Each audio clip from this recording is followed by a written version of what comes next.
Hi, everyone. I'm Danny from Danny Ferrier Coaching. And one of the prominent themes that has been coming up time and time again with my clients is the discussion about what is your special sauce. Now, I would also love to hear your input on this because for me, it's really great to hear how your business journey is going and how you created your own special sauce. Now, I'd love to unpack what I mean by that. Your special sauce is the reason why you started this company. It's about you. If you're the business owner and you're the one that created the company, you created it for a reason. And interestingly, these days, there's not so many new products coming out. There's not so many new industries being created because business and commerce has been around for such a long time. So how are you supposed to stand out in a market that is so saturated? And that's where your special sauce comes in.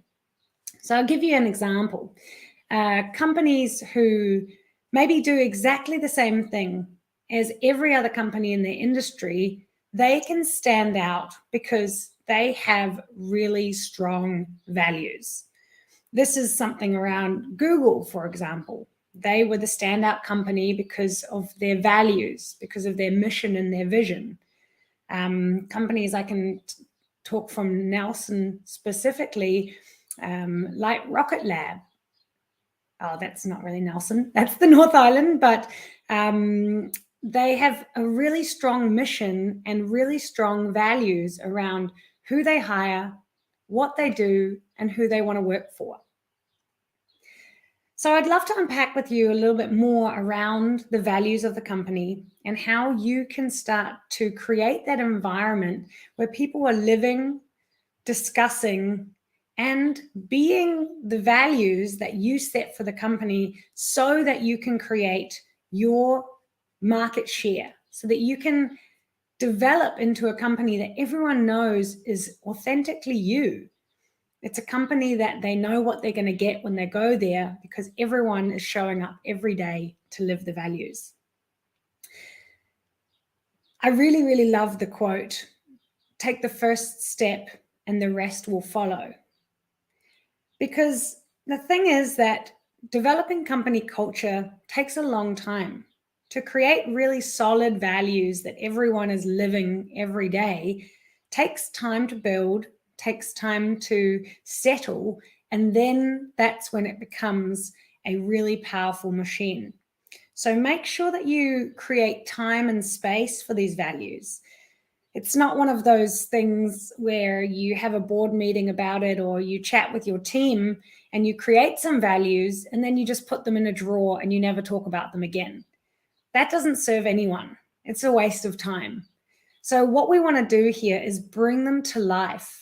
And it's okay if you don't know them straight off the bat. It's really important for you to start somewhere. Put one foot forward. Start taking action and the rest will follow. One of the common mistakes I feel that companies are making as well is really boring values. And boring values don't inspire anyone. You know, integrity, respect. I mean, yes, of course, they're really great, important things, but they don't inspire anyone. Basically, all they're saying is just be a great human. And I'd like you to entertain the idea that values need to be something that your team wakes up every day and aspires to.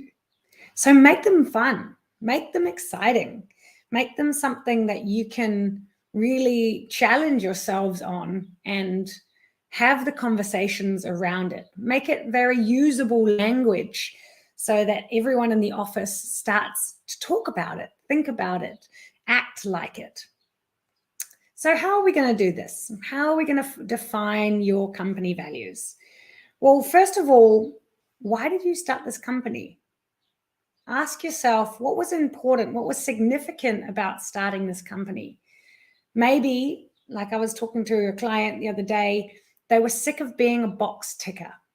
They hated ticking the boxes and just getting the job done. That is something that's really important to recognize when you open up your business is the things that you're against. What do you truly disagree with in business? What makes your business different from other businesses? And maybe you don't want to be a box ticker. So that's one of your values, is going the extra mile or taking the time to connect, not just getting the job done. Some examples of other values that I really take on board myself are out of the box thinking, or quirk and fun, because we all need to be quirky and fun. We all need to allow ourselves to bring that to our workplace.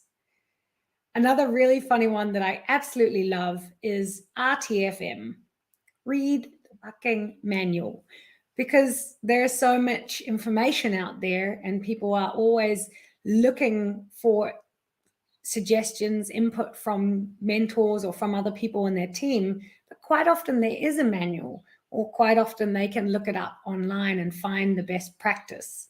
So it's just teaching people how to use resourcefulness.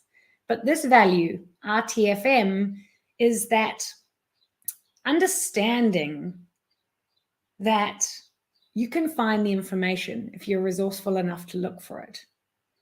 So that's a really great example of a value that maybe you've noticed within yourself when you started business, that you went out of your way to learn all these things, but you weren't necessarily following a formula or a manual. And you realize that you want your people in your business to follow a manual so that you can create that certainty. So that's an example. So why did you start your business? That's the first thing to ask yourself. The second thing is, what are you about? What kind of environment do you want to create for your customers? Do you want it to be a fun and engaging environment? Create a value around that. Do you want it to be an environment where people have that certainty and security so that they can thrive? And share with me in the comments, what is your industry? What company do you own?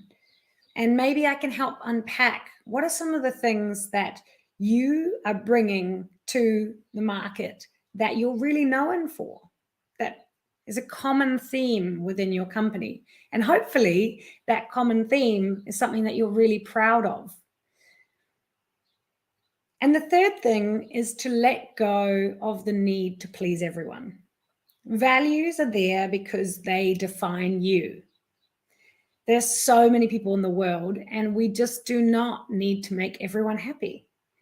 So it's letting go of the need to please everyone and rocking out as who you are, and knowing that if you create that environment, if people know that you stand for something, they will follow you with volition. They will love your product more because they know that it's more than a product, that you have a culture that you care about. And what that does is it creates raving fans. Raving fans are the ones that talk about you, recommend you, and review you.